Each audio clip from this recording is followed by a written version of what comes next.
انت شايل 3 كيلو غرام من ماده شنو؟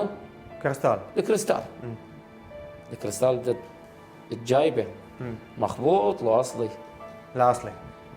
ها والله يعني ما غاشي. ما اعرف شنو هاي، يعني هاي هنا سمعتها مال غش ما غش والسوالف، ما اعرف انا بسوالف. يعني انت هنا مو فقط تدمر، هنا انت هنا تقتل عوائل، انت هنا تفكك اسر. صحيح. يعني انتوا ليش من توقعون بالخطا ومن تطبون داخل السجن؟ يلا تقول صحيح. احنا ليش ما هذا الموضوع؟ انا طبعا هذا الموضوع انا اسولفه من عبر القناه آفاق الفضائية والبرنامج 178. هاي رسالة طبعا أنا أوجه أنا وكل الأخوة العاملين على هذا الموضوع. يا أخي ليش أنت من تدخل للسجن تقول أنا بتندم، أنا آسف، شوف هسه أنت تبكي، أنت آسف، زين ليش ما أنت برا تفكر تقول أنا ما أريد أدخل هذا الطريق؟ إذا أنت تتعاطى أكو مصحات، إذا أنت طب بهذا الطريق أكو خط ساخن اللي هو اسمه 178.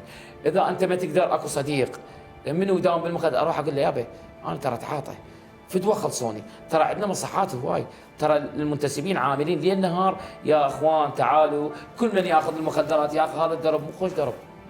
صحيح استاذ، بس غلطه وصارت والانسان ما معصوم من الغلط.